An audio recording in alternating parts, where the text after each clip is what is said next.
Congressman Ryan, you had a defining debate with Tulsi Gabbard there in the middle on the issue of Afghanistan. So I just would love some clarification because those debates are so quick and so short. Yeah, I've noticed. Right? So if you were president, would you withdraw our troops from Afghanistan? I think we have to begin the process, but we cannot leave large swaths of territory in Afghanistan unattended by anybody on our team or the international team. That's my point, because we saw what happened when we let the Taliban take over Afghanistan, harbor Al-Qaeda, and next thing you know, they were protected, and we saw what happened on 9/11. So all I'm saying is, look, I'm from Youngstown, Ohio.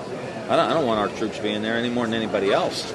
But you're commander-in-chief, and you have some responsibility to protect those areas. And, I think Tulsi is, meeting with Assad and after he gassed kids. I mean, I think her foreign policy judgment has been off, so I think this is another example.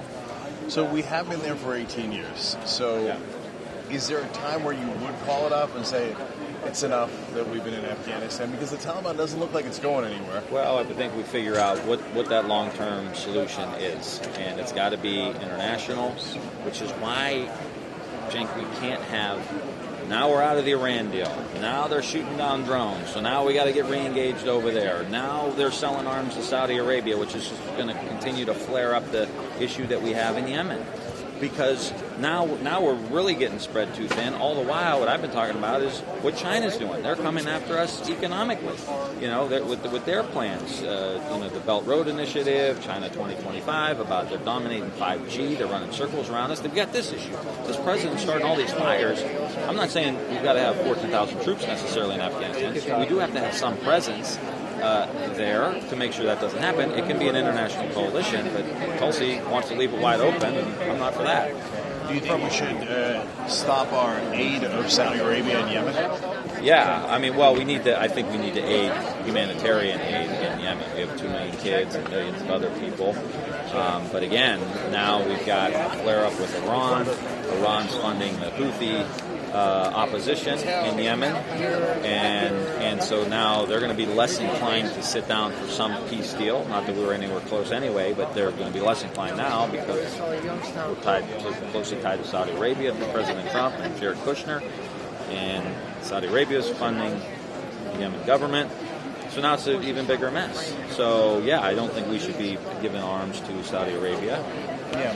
You said China was the biggest threat, and you talk about it out loud in the campaign. Yeah. So if tariffs aren't the right answer, what is the right answer to get tough with China? I support what we're doing with Huawei because I believe that is a company that is stealing secrets and industrial espionage. But we got to outcompete them.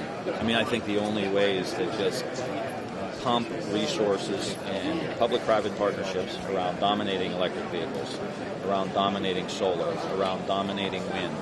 And we can both put people to work, reverse climate change, and outcompete China with one grand plan, which is what I have.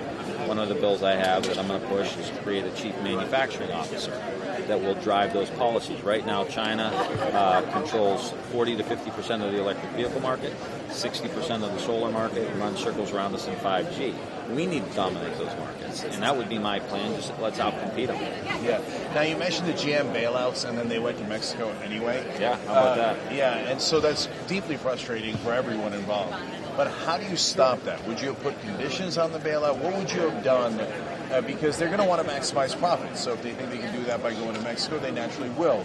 So how do you, as president, prevent that? Well, I think you're giving them a loan, right? You're bailing them out. So there should be some requirements to keep a certain amount of work here in the United States. Look, factories close, factories open, jobs leave. I get it. It's a global economy.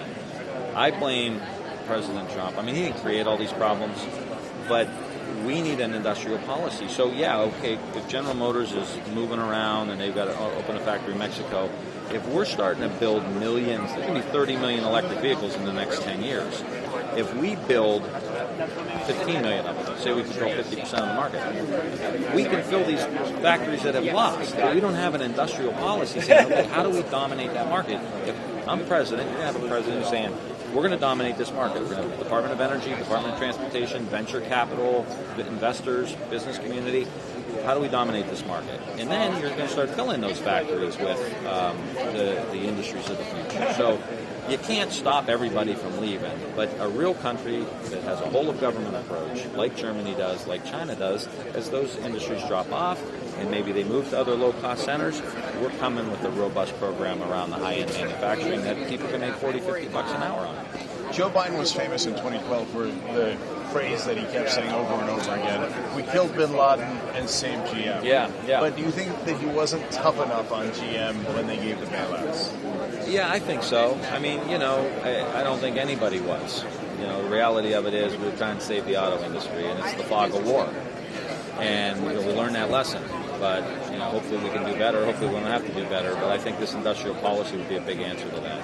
So, Congressman Ryan, Ohio used to be a swing state, and now it's increasingly becoming more and more red. Yeah. What's going wrong in Ohio for the Democratic Party? Well, Sherrod Brown won. I outdid Hillary Clinton by 20%. When you talk economics, when you talk jobs and wages and pensions and the bread and butter economic issues, Sherrod Brown just won. Trump won big. Sherrod won. I won. And so I can win Ohio, and now all of a sudden Ohio's in play. I can win Michigan and Wisconsin and Pennsylvania. But if we change the brand of the party, which is the point I tried to make tonight, if we change the center of gravity of the party from being what is perceived as a coastal party and an Ivy League party that's disconnected from working class people, if we change that brand like that, we're all in play in those Midwestern states again. We'll probably win most of them. But we can also go into a lot of these Senate races if I'm the nominee. We can go into North Carolina. We can go into Florida. We can go to Kansas where there's an open seat. We can go into Iowa as a blue-collar, working-class party. White, black, brown, gay, straight, working people. Take a shower after work. Unite them. And then let's go after Lindsey Graham. All those old textile towns, those people are dying for a good Democrat, economic progressive Democrat. Let's go to Kentucky. Mitch McConnell's underwater. We could go down there and beat him with the right candidate and the right nominee. And that's what I want to do. I'm ready for us to set the agenda. What do you think was the central mistake the Democratic Party and Hillary Clinton made in 2016 to lose Ohio that badly when Sherrod Brown and yourself won, fairly decisively? TPP was very tough. I think the way she handled TPP, there wasn't enough of a robust economic message. I watched a lot of commercials of Donald Trump swearing. I think, thinking of where I come from, like that's may even help them. You come off as a normal person. Yeah. And so, but it wasn't enough around the economic message. And we've seeded rural America. I mean, we've seeded it. We seeded it in the Ohio governor's race this last time. the Iowa governor, Democrat, got killed in rural America. There's room for a robust rural agenda that I'm going to be rolling out here in the next few weeks around regenerative agriculture, which is good for climate. You can sequester carbon. It's good for drought resistance and resiliency. It's good for flooding resiliency. And it helps you grow healthy food. So I want to move the country to using food as medicine and using regenerative ag. So let's go to rural America and get these guys on defense. All right, one last question. If you don't happen to win and the next Democratic president... Bite your tongue, man. And the next Democratic president offers you labor secretary, would you take it? I don't know. We'll see. I mean, it's a big job. I'd be honored to take it. Probably would, but I don't even like to think that way.